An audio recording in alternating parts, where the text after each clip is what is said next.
जय भीम मित्रांनो आज आहे 28 एप्रिल 2025 आणि आज आहे सिंधुदुर्ग जिल्ह्यातील सर्व बौद्ध बांधवांचा बोधगया येथील महाबोधी महाविहार मुक्ती आंदोलनाच्या समर्थनार्थ सिंधुदुर्ग जिल्हाधिकारी कार्यालयावर विराट मोर्चा। सिंधुदुर्ग नगरीमधील ओरोस फाटा येथील छत्रपती शिवाजी महाराजांच्या अश्वारूढ पुतळ्याला पुष्पहार अर्पण करून या मोर्चाची सुरुवात झाली। कडाक्याच्या उन्हात देखील हजारो बौद्ध बांधव या मोर्चामध्ये सहभागी झालेले आहेत। आपण या ठिकाणी पाहू शकता अगदी वयोवृद्ध माणसं देखील या मोर्चामध्ये सहभागी झालेली आहेत।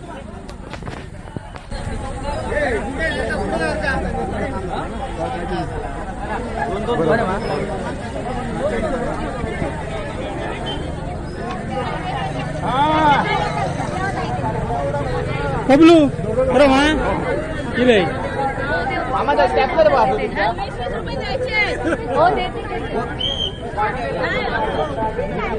हे आता साईडला धरलास तरी चालेल। पुढे काम आहे आपल्या शिस्तीचं प्रदर्शन या ठिकाणी आपल्याला करायचं आहे।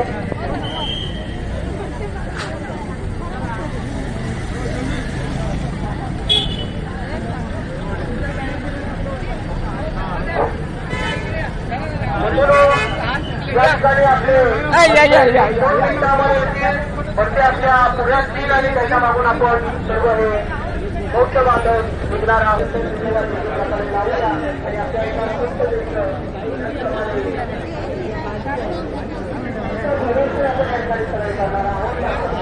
लागलात ना घराकडे देणे भिंत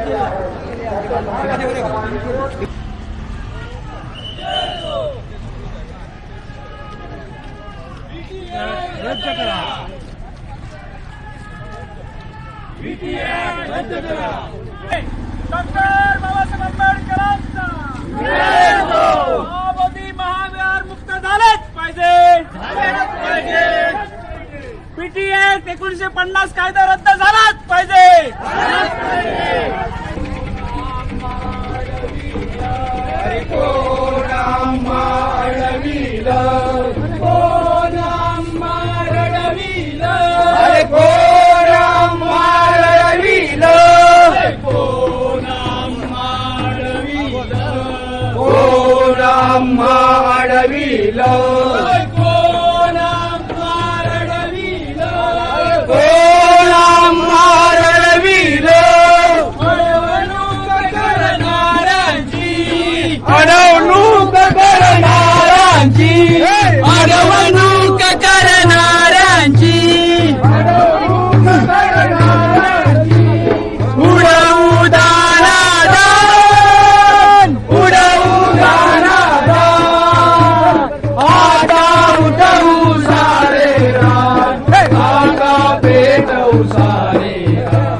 जिल्हाधिकारी कार्यालयावर मोर्चा पोहोचल्यानंतर त्या ठिकाणी सभेचे आयोजन करण्यात आले होते।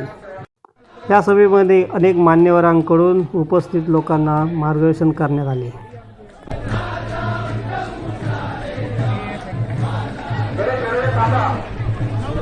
नमो तस्स भगवतो अरहतो सम्मा सम्बुद्धस्स नमो तस्स भगवतो अरहतो सम्मा सम्बुद्धस्स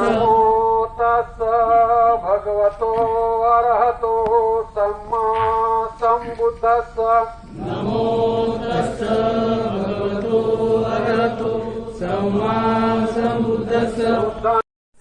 बौद्ध संस्कृतीची होती पण त्यावेळी ब्राह्मणी प्रतिक्रांती झाली आणि त्या प्रतिक्रांतीने या देशातली जी बौद्ध संस्कृती आहे, बौद्ध स्थळं आहेत, त्याचं प्रामाणीकरण करण्याचं षडयंत्र गेले काही वर्ष सुरू आहे. या चारपैकी बोधगयाचं बुद्ध विहार हे जरी सृष्टीमध्ये बौद्ध असले तरी महाबोधी महाविहार हे संबंधपणे बौद्धांच्या ताब्यात मिळावं या दोन मागण्या घेऊन आपण हा मोर्चा आज काढलेला आहे. देशातील तमाम बौद्ध बांधव हा रस्त्यावर उतरलेला आहे आणि त्यासाठी आपण सुद्धा सिंधुदुर्ग जिल्ह्यातून हे आंदोलन पुढे नेत आहोत. जोपर्यंत बुद्धगयेतील बोधिगया महाविहार आपल्या ताब्यात मिळत नाही, बुद्धिबलांच्या ताब्यात मिळत नाही, तोपर्यंत हे आंदोलन तसंच चालू राहणार आहे. आजचा हा मोर्चा म्हणजे सिंधुदुर्ग जिल्ह्यातील सर्व बौद्ध बांधवांच्या एकजुटीचा अभूतपूर्व असा हा मोर्चा पाहायला मिळाला. कडाक्याच्या उन्हात सुद्धा मोठ्या संख्येने बौद्ध बांधव या मोर्चामध्ये सहभागी झाले होते. शेवटी सिंधुदुर्ग जिल्हाधिकाऱ्यांना महाबोधी महाविहार मुक्ती आंदोलनाच्या समर्थनाचे निवेदन देऊन या मोर्चाचा समारोप करण्यात आला.